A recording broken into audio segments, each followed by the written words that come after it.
Bienvenue dans cette nouvelle vidéo. Aujourd'hui je vous retrouve pour une vidéo pile à lire. Si jamais vous ne savez pas, au mois de février en fait il y a pas mal de petits challenges qui consistent à lire des livres de Sapal qui sont très courts. Vous avez notamment le challenge Petit mois petite lecture et le challenge Février Tapal qui du coup mettent en place des petits challenges où vous devez lire les livres les plus courts de votre pile à lire pour essayer de la faire baisser également pendant le mois de février.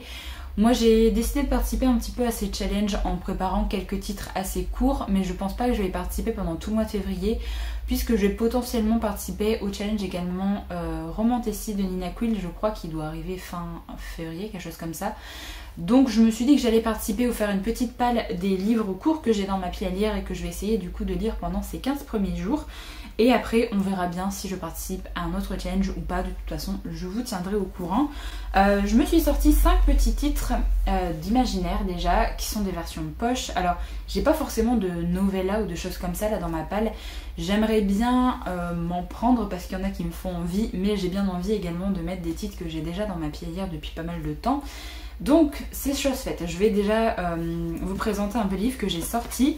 J'ai notamment mis Éclat de l'aube de Brandon Sanderson qui est le tome 3.5 de la série Les Archives de Rochard. Je vous fais pas forcément de résumé puisqu'on est dans une suite de séries et on va suivre un personnage qui est pas très approfondi dans les 3 premiers tomes, donc j'ai vraiment hâte d'avoir plus d'infos sur ce personnage là. Surtout ne lisez pas la 4e de couverture de ce livre là parce que c'est vraiment la suite de Justicière et on vous spoil Justicière. Donc ne faites pas attention au fait qu'ils disent que c'est un spin-off des Archives de Rochard alors que sur Goodreads c'est bien marqué en tome 3.5. Donc voilà, je vais essayer de lire celui-là, il fait 300 pages avec Brandon Sanderson, je pense que ça va se lire relativement vite. Ensuite je me suis sorti un titre de Philippe K. Dick que j'ai également en version audio et je me suis dit comme ça pourrait être sympa d'essayer de le sortir également en audio. C'est Le Maître du Haut Château qui est un de ses titres best-seller je crois. Je pense que c'est l'un de ses titres qui a le plus fait parler de lui. Personnellement j'ai pas trop vu d'infos ou d'avis vraiment sur ce titre-là. Je crois juste qu'en fait on va avoir un remaniement de notre histoire et qu'en gros en 1947 là ce serait Hitler qui aurait gagné la Seconde Guerre mondiale.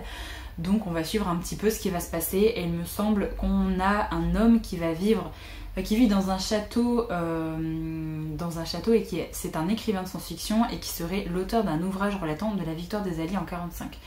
Voilà, j'en sais pas plus, mais je me dis que ça peut être très sympa de découvrir un petit peu ce titre-là, parce que ça fait vraiment très longtemps que j'ai pas lu de Philippe K. Dick, donc ce serait chouette. Alors ensuite, j'ai un titre des éditions ActuSF dans leur collection poche, donc c'est chez Helios, c'est Passing Strange de Hélène Clegus, quelque chose comme ça.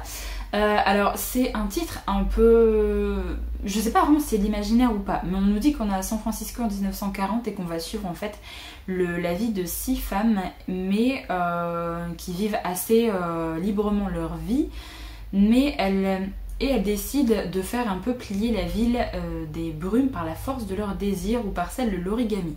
Mais en science comme en magie, il y a toujours un prix à payer quand la réalité reprend ses droits. Donc je sais pas si on va vraiment parler de magie ou pas, mais vu que c'est publié chez ActuSF, je pense que c'est de l'imaginaire. Voilà, il n'est pas très long, il fait moins de 300 pages et ça fait un moment qu'il est dans ma palle également, donc j'aimerais beaucoup le sortir ce mois-ci. Un titre que j'ai acheté récemment, c'est Cyanime de Patricia Briggs, donc c'est Le Voleur de Dragons. Donc c'est techniquement le 3e tome d'une série, mais du coup on m'a bien dit que celui-là je pouvais le lire à part et que c'était les 2 premiers tomes qui étaient liés au niveau des personnages et qu'il fallait vraiment plus les lire dans l'ordre pour les 2 premiers tomes et que celui-là c'est bon, je pouvais le lire à part. Donc là on va suivre Riala qui a été réduite en esclavage quand elle était enfant mais qui va fuir son odieux maître et s'installe à Cyanime jusqu'au jour où se présente enfin l'occasion de se venger. Un seigneur se bat pour l'abolition de l'esclavage mais certains sont prêts à tout pour l'arrêter. Chargée d'empêcher son assassinat, Riala est entraînée dans un monde placé sous le signe de la magie régi par des dieux cruels. L'espionne ne sous-estime pas les dangers de sa mission, l'ancienne esclave elle sait qu'elle n'a pas le choix. Alors il n'est pas si court que ça, il fait 376 pages, mais je me dis que ça va quand même se lire relativement vite parce que au niveau de la police c'est quand même écrit très gros. On verra bien si jamais j'ai le temps de le caser, mais j'avoue que j'aimerais bien le lire assez rapidement parce que je l'ai acheté au mois de décembre je crois, ou au mois de novembre, je sais déjà même plus. Non, je crois que c'est au mois de décembre, donc j'aimerais bien le lire assez rapidement aussi parce qu'il me tente vraiment beaucoup, et en plus ce sera la découverte de cette autrice, donc c'est chouette. Et je crois que c'est le dernier titre d'imaginaire que je me suis sorti, c'est 2001, l'Odyssée de l'espace de Arthur C. Clarke. J'ai jamais lu ce grand classique de SF et ça fait un moment que j'ai dans ma palle également. Il est pas très long, il fait moins de 300 pages, il fait 280 pages. Par contre c'est écrit minuscule là pour le coup. On va suivre le vaisseau Discovery qui est en route pour Saturne. À son bord 2 astronautes et le plus puissant ordinateur jamais conçu. HAL 9000. 5 ans plus tôt, un étrange monolithe noir a été découvert sur la Lune et bien longtemps auparavant, à l'aube de l'humanité, un objet similaire s'était posé sur la Terre et avait parlé aux premiers hommes. Un nouveau signe de cette présence a été détecté aux abords de Saturne. Que sont ces mystérieuses sentinelles? Quels messages doivent-elles délivrer? Nous sommes en 2001, l'humanité a rendez-vous avec la porte des étoiles aux confins du cosmos. Voilà, je verrai bien ce que ça donne. Je crois que j'ai jamais lu cet auteur, donc ce sera une découverte également. Ensuite j'ai sorti 2 contemporains. Le premier c'est un titre de Marie Vareille, donc c'est Ma vie, mon ex et autres calamités, qui est pas très long également, c'est en format poche. J'ai déjà lu 2 titres d'elle, donc ce sera un troisième roman pour découvrir encore plus cette autrice. Alors je sais vraiment pas de quoi ça parle. On va suivre Juliette qui a un amoureux, un job, un appartement et 31 paires de chaussures. Mais toutes les bonnes choses ont une fin. Du jour au lendemain, elle se retrouve célibataire, chômeuse et sans logement. Je vais m'arrêter là pour résumer parce que j'ai pas trop envie d'en savoir plus. Il est vraiment pas très long. Il fait moins de 300 pages également. Donc je pense que ça va se lire très vite.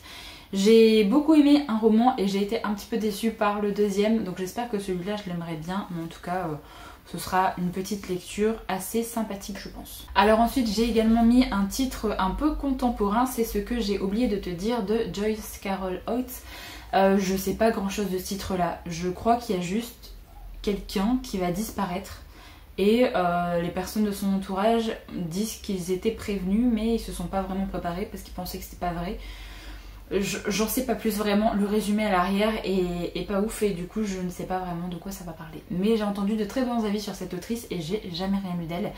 Donc bah pareil, ce sera une découverte. Alors il fait 320 pages. Je sais pas si je le lirai vraiment ce mois-ci ou pas parce que c'est un que j'ai mis mais qui me tente pas plus que ça pour le moment. Donc à voir si jamais le moment se présente, mais je l'ai mis parce qu'il est assez court aussi, donc si jamais j'ai le temps de le caser, ce serait chouette. Ensuite j'ai mis un peu de romance parce que je me suis dit mois de février, Saint-Valentin et compagnie, on va mettre un peu de romance. En plus de ça, généralement c'est des romans qui se lisent assez vite, donc c'est plutôt chouette pour le petit challenge du mois de février, enfin les challenges du mois de février. J'ai décidé de mettre En équilibre de Morgane Moncomble. Alors bien sûr c'est celui qui n'est pas vraiment de la romance, celui-là je crois que c'est du contemporain. Oui c'est ça. On va suivre 2 sœurs je crois et on part dans l'univers du cirque, quelque chose comme ça. J'en sais pas plus mais ce sera mon deuxième Morgane Moncomble. J'ai très envie de lire davantage de titres de cette autrice cette année. Donc voilà, je me suis sorti celui-là. Le deuxième titre de chez Hugo en format poche que j'ai sorti c'est L'encre du passé de Erika Boyer. Donc le tome 1 je crois que c'est une duologie. Et il me semble qu'ici on est dans un titre de romance entre 2 hommes où il y a une histoire de relation à distance, quelque chose comme ça. Voilà, j'ai pas trop envie d'en savoir plus. Alors, ils font quasiment 400 pages à chaque fois, je crois, mais oui, 400. Mais généralement, les contemporains et romances de chez Hugo, ça se lit très vite. Ensuite, j'aimerais bien avancer dans la série également de romances de Jennifer Larmentrude, donc c'est Jeux d'innocence, donc c'est le tome 2. J'ai lu le premier tome et le tome 1.5, et là, du coup, j'ai le tome 2 dans ma palle.